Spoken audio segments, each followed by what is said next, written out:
Buenos días, señores estudiantes. Hoy vamos a ver el video 27 referente a el proceso de desinfección.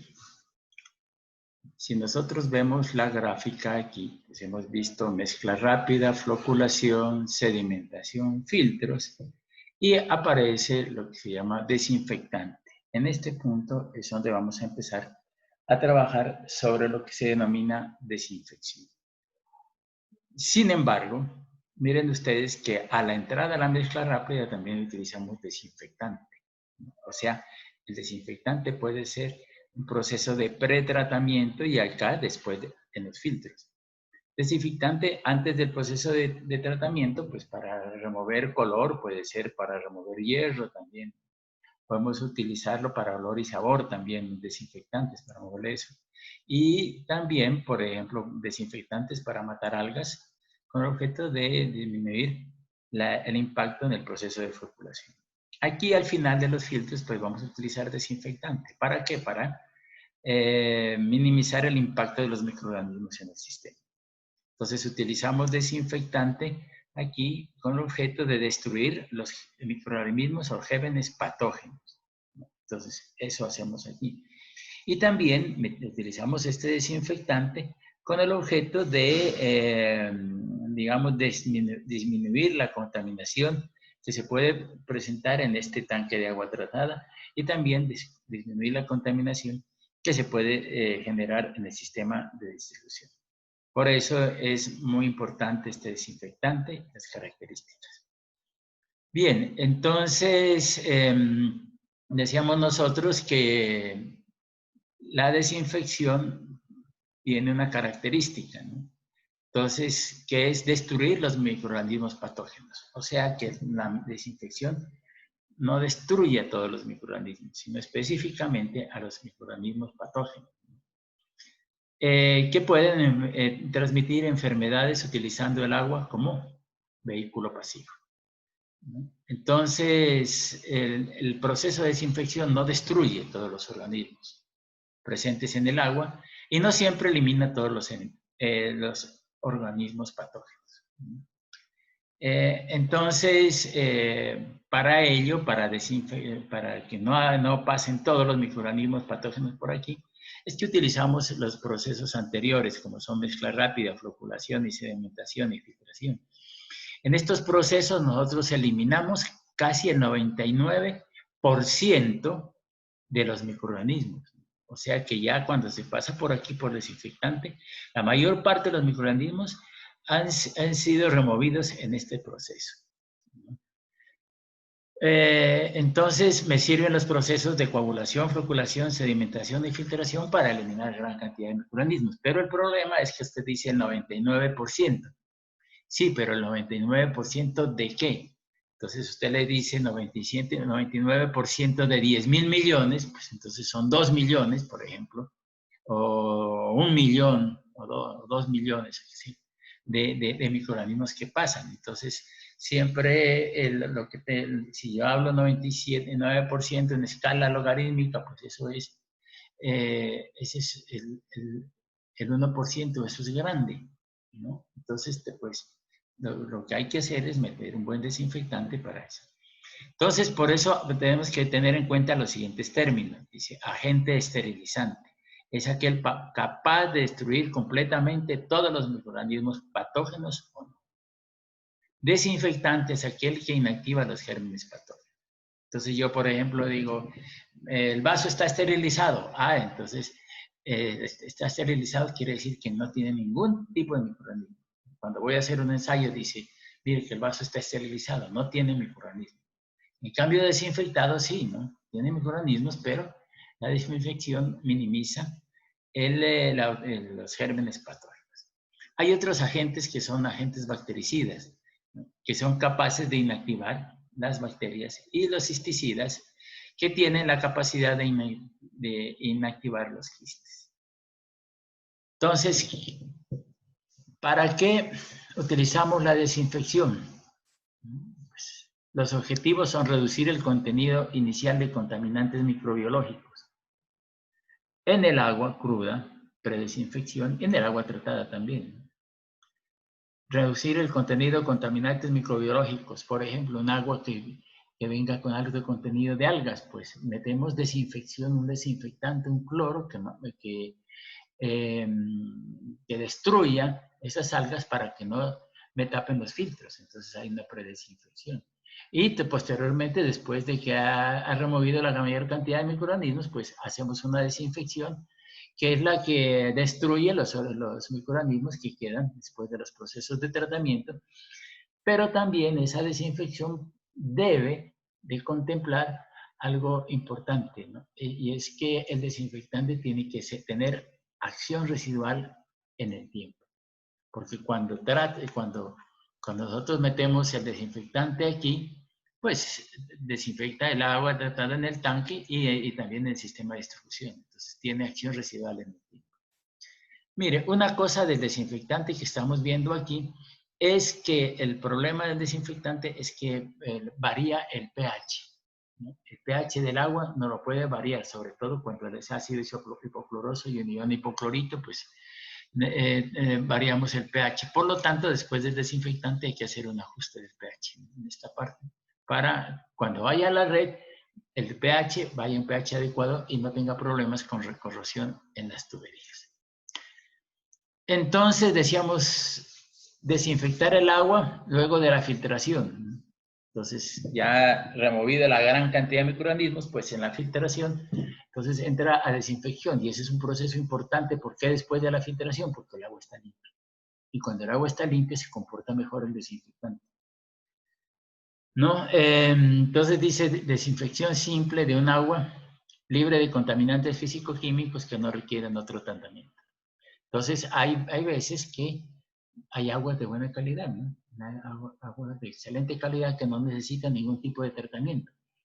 Pero siempre hay que utilizar cloro, siempre. Porque usted puede sacar un agua de excelente calidad, pero en el tanque de almacenamiento y en la red de distribución pueden generarse microorganismos. Entonces, yo lo que hago es destruir los microorganismos en ese instante y posteriormente dejarle al desinfectante una acción residual para que vaya a destruir los microorganismos tanto los que pueden generar en el tanque de almacenamiento como en la red de distribución, ¿no? Entonces, este proceso de desinfección involucra un tratamiento especializado, ¿no? ¿Por qué? Porque necesita el empleo de agentes físicos, por ejemplo, la coagulación, floculación, sedimentación, por ejemplo, el hervirlo en proceso físico, ¿no? Y otro proceso físico con rayos ultravioleta, ¿no? Para destrucción de aquellos microorganismos que pueden ser peligrosos o que sean objetables por inconvenientes o molestos. Entonces, tenemos que es un proceso selectivo que se ha empleado para destruir o inactivar los organismos patógenos. Bien, entonces dice, los microorganismos pues son de diferentes características y el desinfectante pues digamos que no siempre actúa como tal para todos los microorganismos, ¿no? Sino que hay los desinfectantes que son más potentes para los microorganismos y para otros no, ¿no? Dice, en el caso del agua se pueden considerar 3 categorías de organismos: virus, bacterias y quistes. Ya habíamos hablado de los virus, de las bacterias y quistes, entonces, pues vamos, cuando hablábamos nosotros inicialmente de la contaminación de microorganismos. Entonces, veamos a ver los requisitos que deben reunir los desinfectantes. Dice, capacidad de destruir en un tiempo razonable los organismos patógenos que deben ser eliminados, en la cantidad que estén presentes y en las condiciones que presente el agua. Entonces, tiene que destruir los organismos. Segundo, no deben ser tóxicos a las personas y animales domésticos y a las dosis usuales. No deben producir olores ni sabores al agua que perjudiquen el consumo. Entonces, no tóxicos para las personas, a veces se sobredosifica. Entonces ya tienen problemas en el organismo, ¿no? Mucha cantidad de cloro. Recordemos que el cloro es un gas tóxico, ¿no? Y mezclado con el agua, por eso hay que desinfectarlo en dosis racionales. Dice el cloro, dice, debe estar a disposición a costos razonables y reunir condiciones que faciliten su transporte, almacenamiento, moleo y dosificación. Entonces, costos, ¿no? Hay elementos como los ozonos, que son los costos elevados, entonces necesita uno tener mucha plata para ozonificar, o los rayos ultravioleta, porque necesita mucha energía para generar la desinfección. Entonces, tenemos que buscar uno que sea de costos racionales para toda la población, ¿no? Entonces, no podemos darnos ese gusto de meter ozono, por ejemplo, a todo, cuando la energía eléctrica para los ozonos es carísima. Entonces, pues, ahí sí tiene mucho problema. Dice, su concentración en el agua tratada debe ser fácil y rápida determinación, preferentemente de manera automática. Nosotros, el desinfectante, debemos saber cómo medir y si en la red hay desinfectante. Entonces hay que verlo, hacer ensayos de laboratorio rápidos que puedan detectar si en la red hay o no desinfectante. Porque hay muchos puntos de la red donde el desinfectante no llega. Entonces debemos saberlo para generar una postcloración, para que el desinfectante llegue a todo el sistema. Debe producir residuales de agua que constituyan una protección contra la eventual recontaminación antes de su utilización. Entonces, veamos a ver, ahí hay una serie de elementos, aspectos físicos y químicos. Entonces, veamos a ver los desinfectantes como agentes físicos y como agentes químicos. Como agentes físicos, están la aplicación de la energía bajo la forma de calor, luz y filtración. Veamos a ver estos. Aquí, métodos físicos. Calor. La luz solar es un buen desinfectante. Por eso, en procesos de tratamiento de aguas residuales, sobre todo en lagunas de oxidación, nosotros generamos a veces unas lagunas grandes que se llaman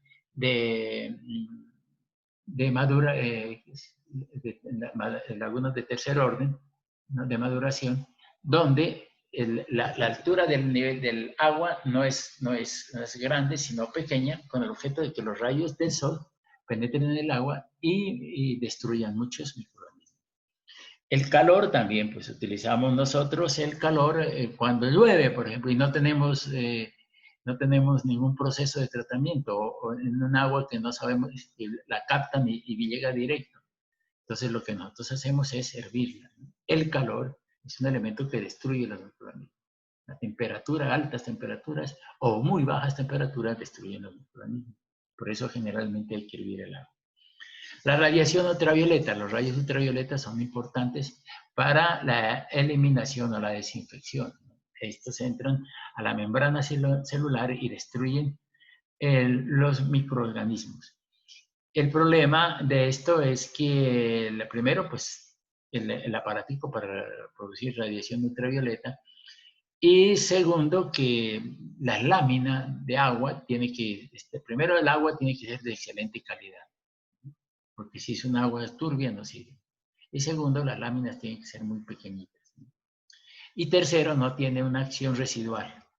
Entonces, por eso, nosotros, si no tiene acción residual, entonces en la red de distribución no va a haber nada. Entonces, cuando hay plantas de potabilización donde tienen que tener acción residual, no lo utilizamos, ¿no? Utilizamos generalmente esto en plantas de potabilización, por ejemplo, para producción de agua, ¿no? Donde se produce el agua y se la empaqueta. Entonces no hay problema, pasa por rayo ultravioleta, destruye los microorganismos y se la empaqueta. Ahí sí podemos utilizarlo. O si no, en las viviendas, ¿no? La filtración lenta, este es un proceso de la filtración múltiple por etapas. Entonces, este es el tercer proceso de un sistema de filtración múltiple por etapas, donde la filtración lenta es un proceso que remueve bastante microorganismos. Entonces, podemos decir que este es un medio físico. El agua pasa por un lecho de arena y se genera una capa superior que se llama Smuldeiche, y la partícula pasa, o los microorganismos pasan por la parte superior, son retenidos como por una especie de sedazo, y entonces remueve por lo menos el 99.9% de microorganismos.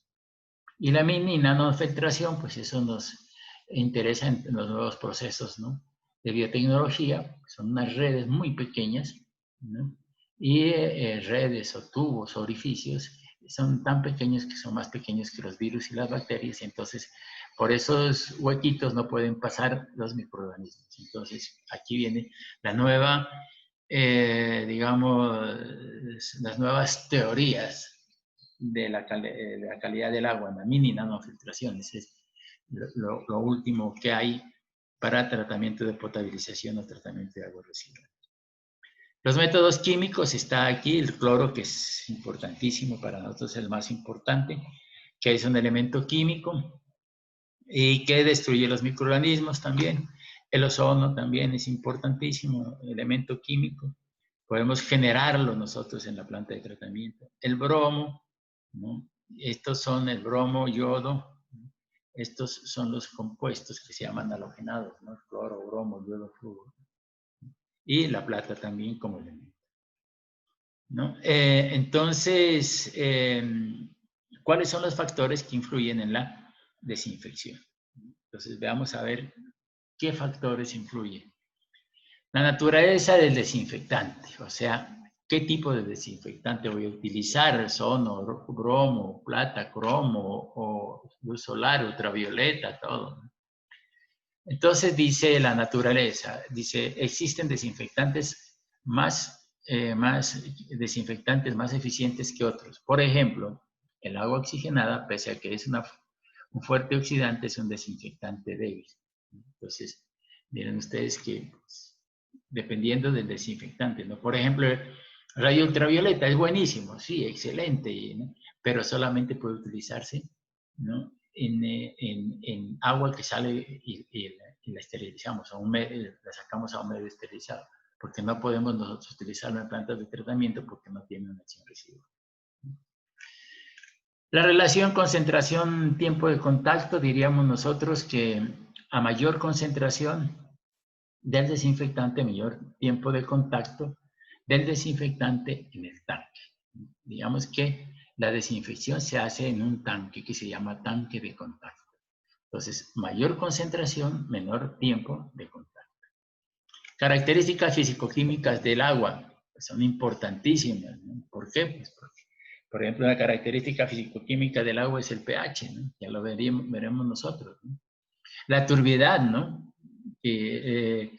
Entonces, ¿qué pasa con esa turbiedad? Si yo voy a meter un agua, le voy a meter un agua a un sistema de abastecimiento, pues si yo no le he hecho un tratamiento previo, pues un agua turbia no le va a hacer mucha mella los rayos ultravioleta, porque se pasan muchos microorganismos, ¿no?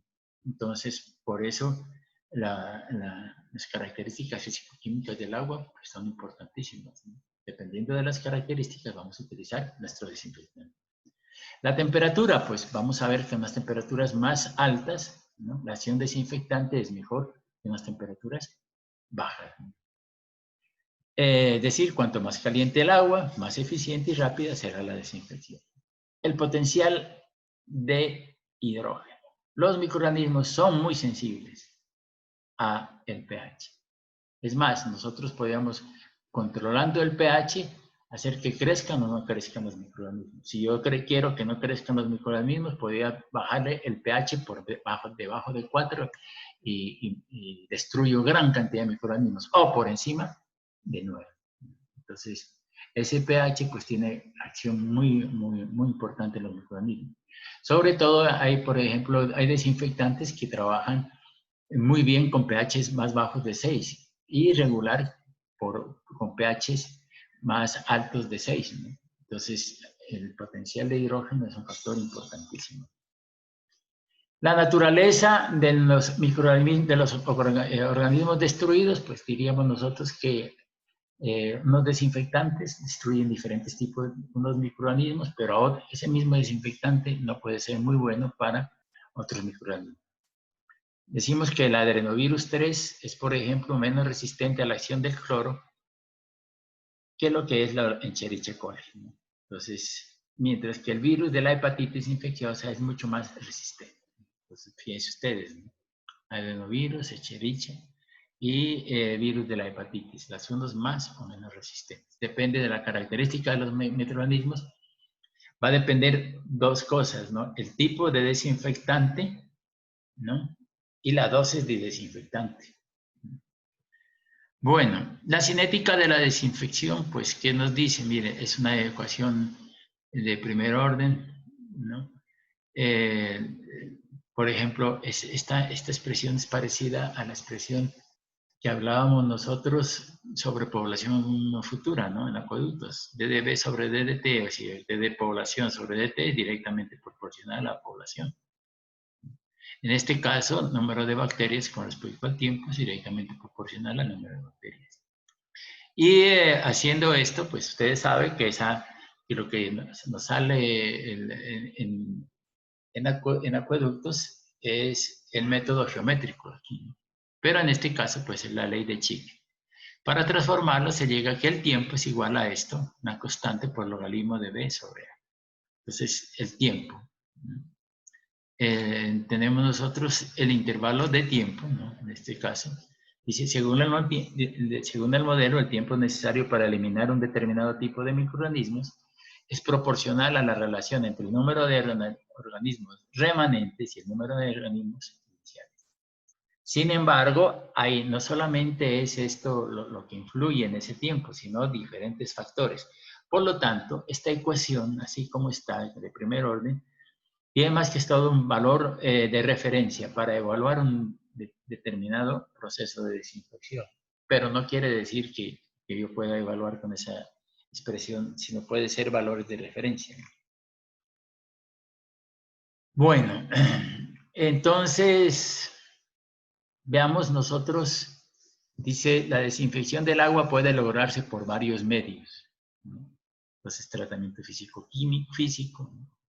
Tal como almacenamiento, aplicación de calor o algunos agentes físicos, irradiación, luz ultravioleta, tratamiento físico, coagulación, floculación, sedimentación, irradiación de luz ultravioleta, iones metálicos como por ejemplo cobre y plata, álcalis y ácidos, subimos o bajamos el pH, compuestos químicos de acción superficial tales como compuestos de amonio, cuaternarios y oxidantes tales como halógenos, ozono y otros materiales. ¿Qué vamos a utilizar nosotros? Los halógenos, ¿no? Cloro, bromo, yodo, flúor, ¿no? Entonces tienen una alta capacidad de oxidación. Bueno, dice, con excepción del cloro y algunos de sus compuestos y del calor en casos de sistemas individuales de agua, la mayoría de los otros desinfectantes presentan uno o más limitantes que impiden su aceptación general y adaptabilidad para las operaciones de tratamiento de potabilización de agua. Cada uno, por ejemplo, el rayos ultravioleta tienen problemas, ¿no? ¿Por qué? Porque, pues, ¿no? El volumen, el agua y cómo podemos introducir el radio ultravioleta con esos volúmenes grandes de agua, entonces se hace inviable, ¿no? Hervir el agua en una planta, pues es carísimo, pues no nos alcanzaría la plata, pues para hervir toda el agua y desinfectar. El ozono es un desinfectante ideal, pero muy costoso. Entonces, y el cloro, pues es el que más utilizamos nosotros porque reúne características adecuadas. Entonces, habíamos hablado del calor, ¿no? 15 o 20 minutos en temperatura en ebullición son suficientes para destruir cualquier microorganismo patógeno. Por eso siempre, cuando digamos si esta agua están clorando, no están clorando, entonces hay que hervir el agua, porque vamos a tener problemas. Sin embargo, el hervir el agua le quita muchas sustancias minerales y le da otro tipo de sabor al agua. Ya habíamos hablado de los rayos ultravioleta. Entonces, la luz ultravioleta, dice longitudes de onda de 900 a 3800 astro. Tiene efecto bactericida. La zona más letal está cercana a las 2800 astro. Entonces, dice, entre las ventajas, dice, actúa sobre una amplia gama de microorganismos, ya que los rayos ultravioleta inactivan los ácidos nucleicos. Fíjense ustedes. Pueden eliminar bacterias comunes, ¿no? Espirulados y virus. No reacciona con los constituyentes del agua y por lo tanto no forma derivados ni cambia las condiciones organolépticas del agua. O sea, no le hace nada al agua. Como entra, sale. pero sí le genera destrucción de microorganismos. El proceso es sencillo y de bajo costo, dice. Y el proceso no necesita tanques de mezcla o de contactos, porque el agua pasa por un rayo ultravioleta, o sea, está pasando aquí y le aplicamos el rayo ultravioleta. Pero como le decíamos, el agua tiene que ser de buena calidad. Entre las desventajas, dice, la penetración de los rayos en el agua está limitada por el color y la turbiedad, por lo que el agua debe ser completamente clara. Con el transcurso del tiempo, las lámparas pueden ensuciarse, lo que reduciría la capacidad de penetración de los rayos. La vida útil de las lámparas es muy limitada, entonces el costo. Pues, y dice, los rayos ultravioleta tienen efecto puntual. No dejan radiación residual para eliminar la contaminación posterior en la red. Muy frecuente ya que a menudo se producen presiones negativas que pueden permitir el ingreso de aguas contaminadas. Y en la red y en el tanque, pues a veces se generan en biopelículas o películas biológicas y entonces generan mucho microorganismos. Y entonces allí pues no tiene acción residual con los rayos ultravioleta. Desinfectantes, entonces estos son de tipo físico, desinfectantes químicos, decíamos el dióxido de cloro, ¿no? Es empleado con éxito como fuerte agente oxidante, con el fin de resolver problemas de olores y sabores, principalmente debidos a los fenoles. Entonces, habíamos hablado que el cloro remueve, sí, pero ¿cuál es el que más remueve? El carbón activado. Pero este cloro remueve, ¿no? Principalmente de cuando son fenoles, ¿no? Entonces, ahí podemos utilizar predesinfección. Pues generalmente se utiliza el dióxido cuando los desechos son desechos industriales, entonces tenemos nosotros que utilizar esto. Bueno, el yodo, dice, en Europa se usa bastante, en Europa se le usa bastante, se emplean dosis de 1 a 1,5 miligramos por litro. El yodo, pues el yodo es otro elemento que utilizamos porque este es halógeno, ¿no? Entonces una capacidad bastante oxidante, pero tiene un inconveniente, es que es caro, ¿no? El yodo podemos utilizarlo y es caro. Y además produce efectos en la glándula tiroides, y lo que se presenta es como papada, ¿no? La pera que sale aquí, ¿no? Pera de Adán, dicen, pero entonces eso es producido por alto consumo de yodo. La utilización de yodo y sus compuestos como desinfectante se limita a piscinas por su baja irritación ocular y a situaciones especiales en el campo. ¿Sí? Entonces podemos utilizar yodo en situaciones especiales, que hay una herida, pues utiliza yodo, ¿no? Como desinfectante. El ozono, ¿no? Esta es una forma triatómica del oxígeno. Generalmente es un gas tóxico con olor peculiar que a concentraciones muy bajas es parecido al del cloro. Se produce mediante descargas eléctricas en el aire. Si ustedes ven en las muchas viviendas, hay ozonizadores, ¿no? Entonces, el O2, ¿no? Destruye por descarga eléctrica y forma el O3. Y entonces ese es el ozono y huele, ¿no? Cuando pasa por el ozonizador lo tienes que dejar un poquito porque huele a ozono. Sin embargo, el ozono, el problema es que la acción residual del ozono es muy bajita, ¿no? Dura unos 10 minutos, 15 minutos y de ahí se destruye su acción bactericida. Entonces, dice, el ozono es sumamente inestable, poco soluble en el agua y muy volátil y se descompone rápidamente, en especial a temperaturas relativamente altas. Se mantiene en el agua solo por algunos minutos. En su aplicación pierde cerca del 10% por volatilización. Eficiencia bactericida, dice, es alta. Eso sí es muy buen bactericida. Las experiencias comprueban que se puede adaptar con el mismo criterio de confianza a los organismos coliformes como indicadores. Eficiencia contra virus, ¿no? Es elevada y rápida. Tiene mayor acción sobre los adenovirus. O sea, bastante acción bactericida y bastante acción contra los virus. Ventajas, dice. Entonces tiene acción pulidor del agua, mejorando su aspecto y calidad. Remueve color a dosis relativamente bajas. Reducción de olores y sabores también, ¿no? oxida la materia orgánica y no produce compuestos indeseables. De acción muy rápida sobre las bacterias y virus. Entonces, tienen esas ventajas. En Europa y en especial en Alemania existen gran número de sistemas de servicio público que utilizan el ozono como desinfectante. ¿Qué podríamos decir nosotros del ozono? Aquí en Colombia se trató de implementar la ozonización, ¿no? Quitar la cloración porque tiene mucho problema, sobre todo en las aguas, ¿no?, de Nariño, que tienen mucho contenido de color. Y entonces se quiso cambiar por el ozono. Y pues se lo producía en plantas. O sea, había un equipo que transformaba el O2, lo transformaba en O3.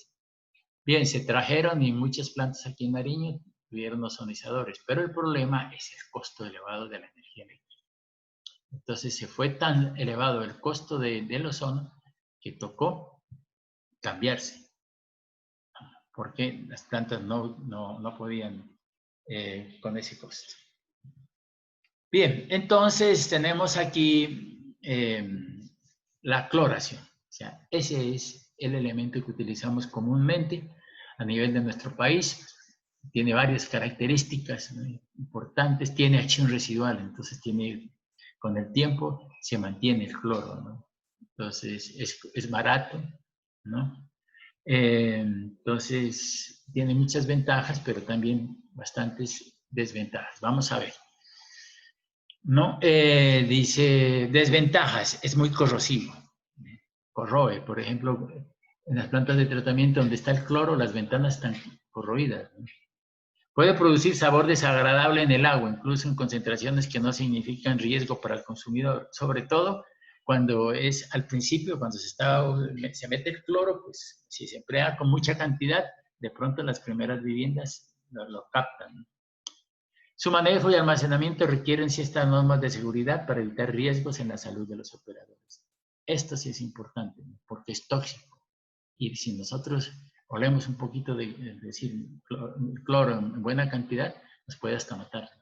Por eso, cuando se está utilizando cloro en las plantas, tiene que tener equipo de seguridad. Es un gas verde.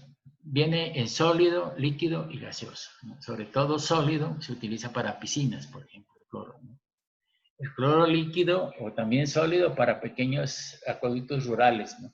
Pero ya cuando el acueducto ya es grande, generalmente se trabaja con cloro gas, y esto en cilindros, ¿no? Entonces, algunas de las sales del cloro también pueden tener poder desinfectante.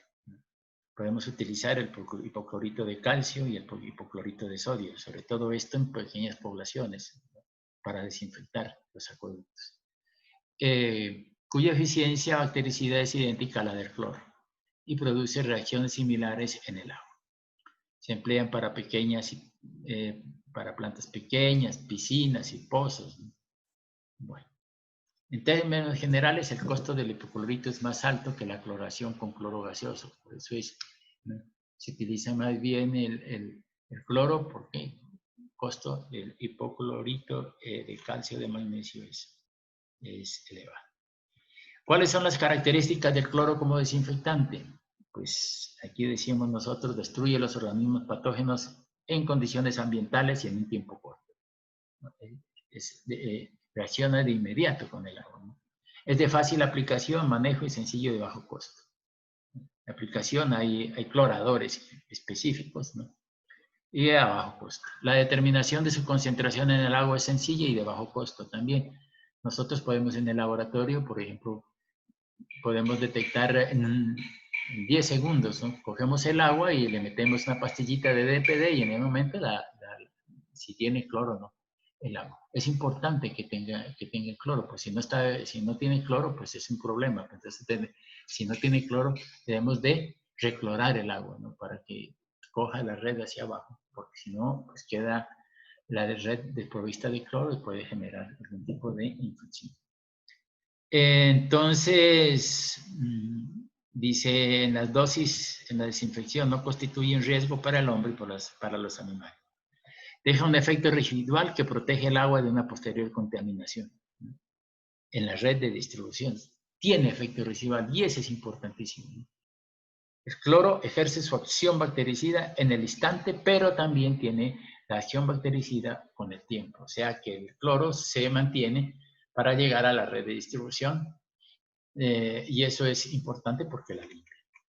Comportamiento del cloro con el agua. Entonces dice, el cloro es un oxidante fuerte y por consiguiente bastante reactivo. Uy, eso sí es reactivo, porque oxida todo lo, mejor dicho, todo lo que se le presenta al oxígeno. En el agua primero se hidroliza, luego se combina con el amoníaco y algunas sustancias orgánicas presentes en el agua, y si hay sustancias reductoras como sulfuro, hierro ferroso, magnesio, también reacciona con dicha sustancia. De los productos que forma el cloro, en el agua algunos tienen propiedades desinfectantes y otros no. Entonces vean ustedes que hay cloro que se pierde porque no tiene acción desinfectante. Entonces, primero dice, se hidroliza, o sea, ¿no? Reacciona con el agua. Esa reacción con el agua genera dos elementos importantes, que son el ácido hipocloroso y el ion hipoclorito. También se reacciona con el amoníaco. El amoníaco en el agua es frecuente y es importante que tenga amoníaco el agua. ¿Por qué? Porque el cloro reacciona con el amoníaco y forma las mono y dicloraminas. Entonces, y esas tienen acción residual con el tiempo en las redes, ¿no? Entonces, ahí va el cloro residual. Pero hay sustancias como los sulfuros, hierro, magnesio, materia orgánica. Eso, cuando el cloro reacciona con el hierro, ¿no? Con el magnesio, con la materia orgánica, con los sulfuros, ¿no? Quiere decir que ese cloro se perdió. Entonces, ¿por qué? Porque está reaccionando, o sea, reacciona con todo, pero cuando reacciona con ese sulfuro, materia orgánica, el hierro, el magnesio, esa platica se perdió. Porque se generan otros elementos que no son desinfectantes. Aquí están las reacciones del cloro con el agua. Con el agua forma el ácido hipocloroso y el ácido hipocloroso pues se reacciona, se hidroliza y se genera también el ion hipoclorito. Entonces se genera el ácido hipocloroso y el ion hipoclorito. A pH mayores de 4, las especies predominantes son el ácido hipocloroso y el ion hipoclorito, ¿no? a pH mayores de 4. Más aún, dice, el porcentaje de cloro presentes como ácido hipocloroso depende fuertemente del pH, ya que es un ácido débil. Miren ustedes qué es lo que pasa aquí. Miren, ácido hipocloroso y ion hipoclorito. Entonces, a medida que el pH va aumentando, la acción del ácido hipocloroso es menor, ¿no? Miren ustedes aquí, 40 y aquí tiene 60. O sea, va disminuyendo la acción del ácido hipocloroso y va aumentando la acción del ion hipoclorito.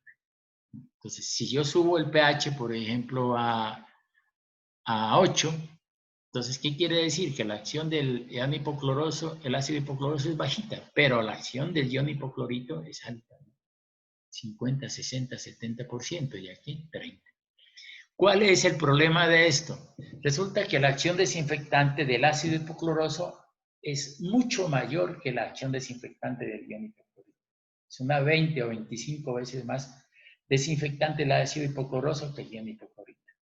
Por lo tanto, pues sería mejor trabajar con pHs bajos cuando está trabajando para desinfección, porque es desinfectante fuerte. Pero resulta que cuando fíjense ustedes que tengo pHs bajos, si se sale el agua con pHs bajos, entonces tengo que subir el pH.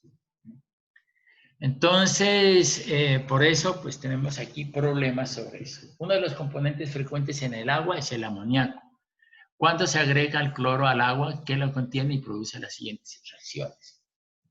El amoníaco, pues, como le decíamos nosotros, ¿no? Genera los que son las cloraminas. Y las cloraminas tienen una acción desinfectante residual. O sea, que las cloraminas no reaccionan en ese momento con el agua, sino que reaccionan con el tiempo, con el agua y generan las monos y dicloraminas. Esas monos tienen acción desinfectante, pero la acción desinfectante de las mono y dicloraminas no es tan efectiva como el ácido hipocloroso y el iono hipoclorito. Sin embargo, estas mono y dicloraminas tienen el efecto desinfectante con el tiempo, que es importante. Aquí están cómo se generan, ¿no?, las monocloraminas, las dicloraminas. Con otros compuestos del agua, ¿no?, habíamos hablado con el hierro, el magnesio, el sulfuro de hidrógeno también, ¿no?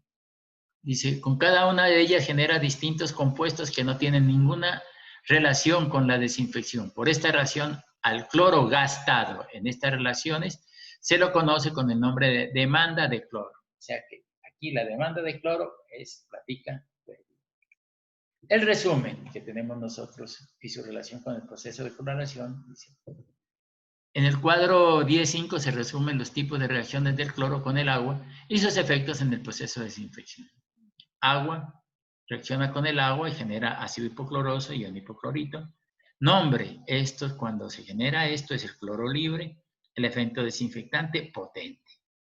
Nitrógeno amoniacal, cloraminas, mono y dicloraminas, entonces esto se llama cloro combinado o cloro gastado. El efecto desinfectante pues es pobre, no nos sirve. Cuando reacciona, es cloro combinado, pero es pobre, pero sí sirve por su acción residual. Por eso estamos hablando. No es tanto como el ácido hipocloroso, pero tiene acción residual y esto sirve para el tanque de almacenamiento y la redistribución. La materia orgánica, hierro, todo esto sí demanda de cloro, o sea, cloro gastado, y su efecto como desinfectante es nulo. Entonces tendremos nosotros este último cuadrito, dice, las cloraminas, productos del cloro combinado, son responsables de la desinfección como cloro residual, por ser más estable que el ácido hipocloroso y el iono hipoclorito. Tienen condicionada su formación también al pH del agua. Las residuales de las cloraminas son relativamente estables, tienen una acción desinfectante más lenta. Esta capacidad decrece con el menor contenido de cloro en su molécula, es decir, la de cloramina es más activa que la monocloramina. Entonces, miren ustedes, tenemos cloro residual y cloro y demanda de cloro. Entonces decíamos nosotros que la demanda de cloro es el cloro gastado. Por eso, cloro gastado, demanda de cloro. ¿Gastado en qué? Pues en el materia orgánico, hierro, eso se pierde. Entonces aquí se pierde esto. Y la residual puede ser de dos tipos. Cloro libre, que se genera el ácido hipocloroso y iono hipoclorito, y combinado monodicloraminas. Entonces se genera esta parte. Bueno, señores, entonces vamos a dejar allí en la primera parte para afrontar el segundo capítulo en cuanto a corresponde, ¿no?, a el proceso de cloración. Entonces vamos a finalizar la grabación.